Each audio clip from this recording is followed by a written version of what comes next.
எதுக்காக இப்போ இந்த வேலையை பார்த்தாங்கன்னு தெரியலையே. திருதிருப்புன்னு நடுராத்திரி கிளம்பி போயிட்டு திருவொற்றியூரில் ஒரு சம்பவத்தை பண்ணிட்டு வந்துட்டாங்க சார். இத்தனை நாளாக நீங்களாம் எங்கே சார் இருந்தீங்க? இவ்வளவு நாள் அந்த இடத்த நீங்கள் பார்த்துருக்கீங்களா இல்லையா? அது என்ன மாட்டுக்கு ட்ரெஸ் தைக்கிற இடம்னு நினச்சிட்டு இருந்தீங்களா? இல்லை தெரியலை. இல்லை மாட்டுக்கு உடல் உறுப்புகள் எப்படி இருக்கும்னு வந்து மாடுகள் வந்து பார்த்துட்டு போகிறதுக்காக வச்சுருந்த அருங்காட்சியகம்னு நினச்சிட்டு இருந்தீங்களா? என்னது அது?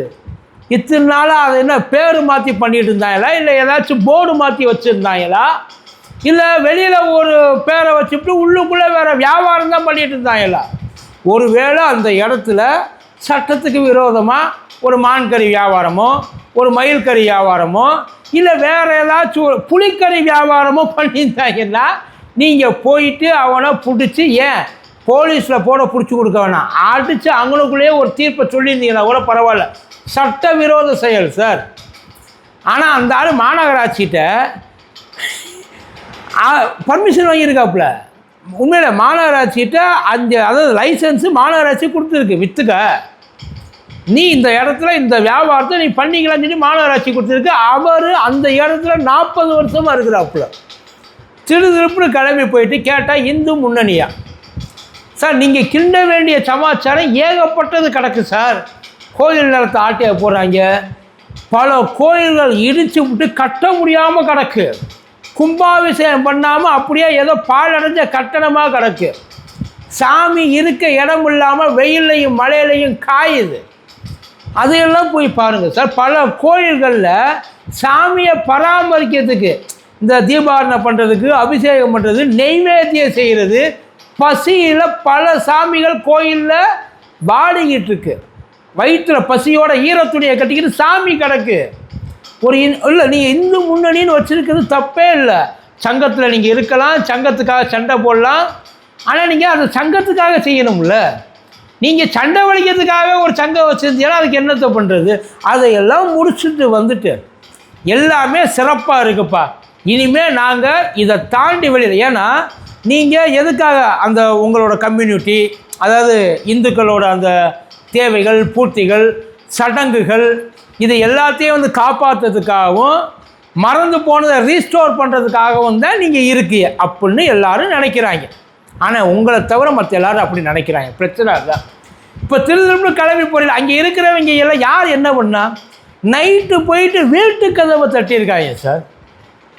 வீட்டு கதவை தட்டி இனிமேல் நீ மாட்டுக்கறியை விற்கக்கூடாதுன்னு இருக்கேன். அவர் நான் யார் சார், நீங்கள் யார் சார் என்னையே விற்கக்கூடாதுன்னு சொல்கிறதுக்கு?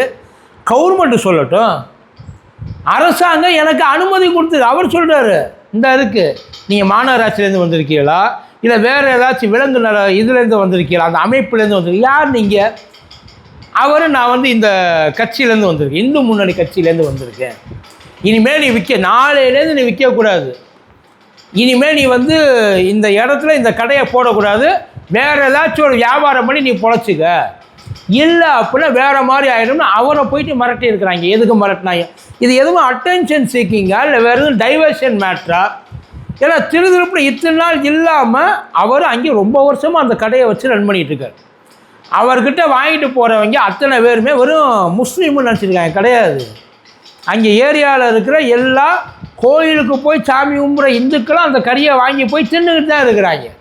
அதெல்லாம் எல்லோரும் எல்லா கறியையும் திங்கிறாங்க சார்.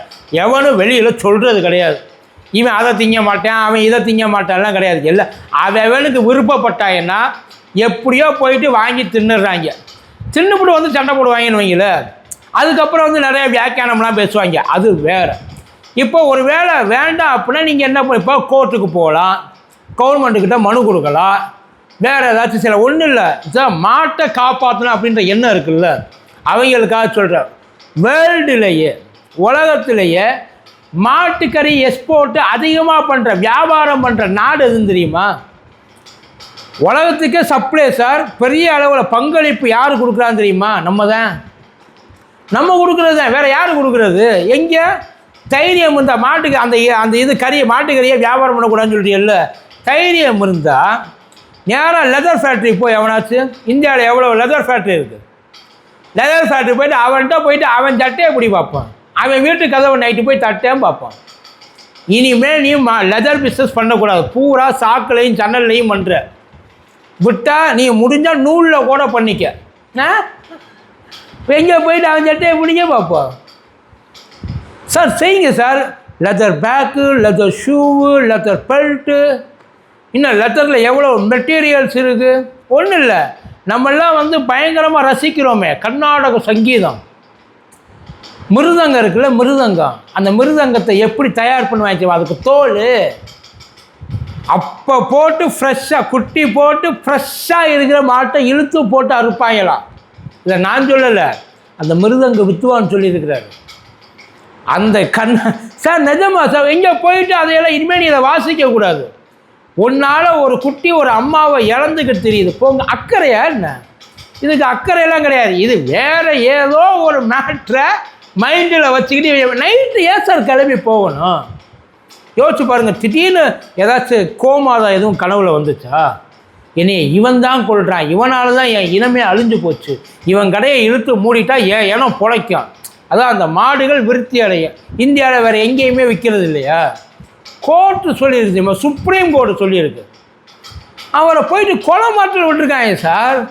நீ பண்ணினா அதுக்கப்புறம் நீ இருக்க மாட்டேன், யாரும் வர மாட்டாங்கன்னு. அதுக்கப்புறம் இன்னொரு விஷயம் பேப்பர்லாம் அசால்ட்டாக சொல்கிறாங்க என்னென்னா, முஸ்லீம்கள் திரண்டுட்டாங்க. முஸ்லீம்கள் திரளலை, நல்லா தெரிஞ்சுக்க.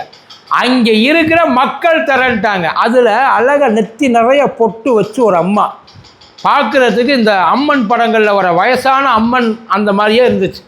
அந்த அம்மா என்ன சொல்லிச்சு தெரியுமா? ஏன் இஷ்டண்டா, நான் எதை வேணாலும் திம்பேன், நான் எதை திங்கணும் எதை திங்கக்கூடாதுன்னு சொல்கிறதுக்கு இவன் யார் சார்? இவங்களுக்கெல்லாம் அக்கறையா? காசு வாங்கிட்டு போகிறதுக்காக வந்திருக்கிறாங்க. ஏற்கனவே அங்கே ஒரு மார்க்கெட் இருந்துச்சு, அந்த மார்க்கெட்டில் ஒரு மாட்டுக்கடை இருந்துச்சு. அந்த மாட்டுக்கறி கடையில் போய்ட்டு 30,000 ரூபா வாங்கியிருக்கேன். இதை நான் சொல்லலை, அந்த அம்மா சொன்ன வீடியோ இருக்குது. அதை வாங்கி அந்த மாதிரி இதையும் வாங்கி திங்கிறதுக்காக வந்திருக்காங்க.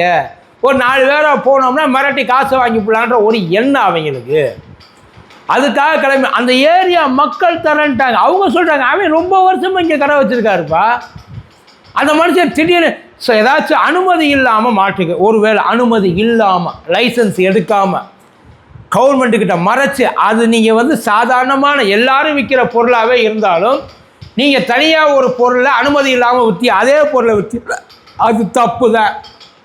அந்த மாதிரி ஒரு வேளை ஏதாச்சும் நடந்திருந்தால் நீ போகிறதுல ஒரு லாஜிக்.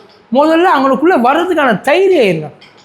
அவர் கேட்குறாரு, இத்தனை வருஷமும் நான் இங்கே இருக்கேன்டா, நான் கடை போட்டிருக்கேன்ப்பா, இது வரைக்கும் எவனும் என்கிட்ட இந்த மாதிரி வந்து கேட்டது, என்கிட்ட வந்து கேட்டதெல்லாம் பாய் நல்ல கறியாக 2 கிலோ கொடு, நல்லதாக பார்த்து கொடு, இதைத்தான் என்கிட்ட வந்து கேட்டிருக்காங்க, தவிர மூடு, இதுக்கப்புறம் நீ ஓடு அப்படின்னு சொல்லி எவனும் என்கிட்ட வந்து கேட்டதில்லை. ஒன்றும் இல்லை, இப்போ சென்னையிலே சில சம்பவம்லாம் நடந்திருக்கு. இந்த ஜெயின் ஃபங்க்ஷன் சம்திங் ஏதோ ஒன்று, அன்னைக்கு கறி கடையெல்லாம் திறக்கக்கூடாது அப்படின்னு சொல்லி ஒரு கோர்ட் ஆர்டர் இருக்குது. அதையே வந்து இங்கே இருக்கிற அன்னைக்கு ஒரு நாள் கடை, அது வந்து இந்த கறி அந்த கறிலாம் கிடையாது, பொதுவாக கறி கடை இறைச்சி கடையில் இருக்கக்கூடாது. அதுக்கே அத்தனை பேர் அவன் கும்புறதுக்கு நான் ஏன்டா பட்னியாக கிடக்கணும்? நான் நியாயம் தானே? இப்போ அவன் சாமி கும்புறதுக்காக நாங்கள் பட்னியாக கிடக்குறோம். இப்போ எங்களுக்கு ஒரு ஆசை, நாங்கள் சாமி கும்புறப்ப எல்லோரும் வந்து நாங்கள் சாப்பிட்றத சாப்பிடணும்னு ஆசைப்படுறோம். சாப்பிடுவாங்களா? முடியுமா? அடுத்த தீபாவளிக்கு கடையை மூடுவாங்க, நியூ இயருக்கு கடையை மூடுவாங்க, என்னென்ன பண்டிகை வருதோ எல்லா பண்டிகை அவங்க பண்டிகை கொண்டாடுறப்பெல்லாம் நம்ம பண்டிகை கடையை மூடணும். அவன் என்ன திங்கிறானோ அதைத்தான் பிள்ளைங்க வைக்கோலையும் சொல்லிட்டு படுத்து கிடக்கட்டா. எவன் என்னதுன்னா உங்கள் வாயில் கொண்டாந்து எவனாச்சும் எதையாச்சும் திணிச்சாங்களா சார்? வலுக்கட்டாயப்படுத்துனாங்களா? இது எதோட ஆரம்பம்? இதை எப்படி அதான் எவனு கேட்காம போயிட்டு வேடிக்கை மட்டும் பார்த்துட்டு இருந்தாலும் கிளம்பிடுவாங்க எல்லோரும். நாங்கள் சொல்கிறத செய்யணும், நாங்கள் பண்ணுறதை மட்டும்தான் நீங்கள் பண்ணணும், எங்களுக்கு என்ன பிடிக்குதோ அதைத்தான் பண்ணணும். உனக்கு என்ன, அது உன் வீட்டு வாசலுக்குள்ளே வச்சுக்கணும்.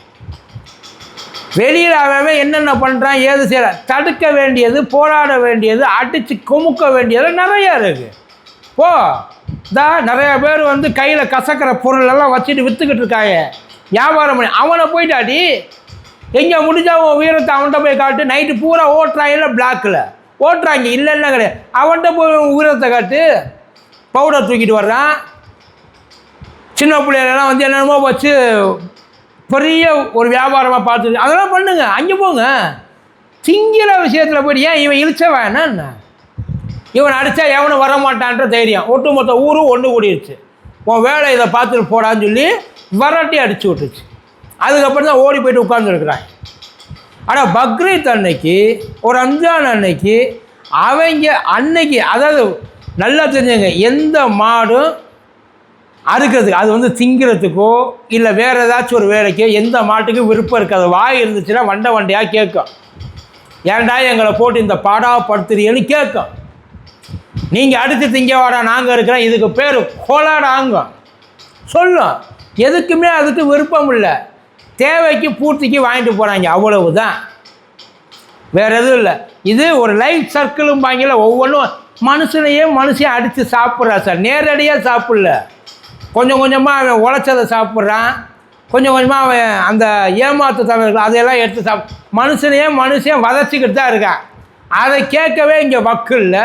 இதை நீங்கள் காப்பாற்ற வந்துட்டீங்களா அப்படின்னு எல்லோரும் கேட்குறாங்க.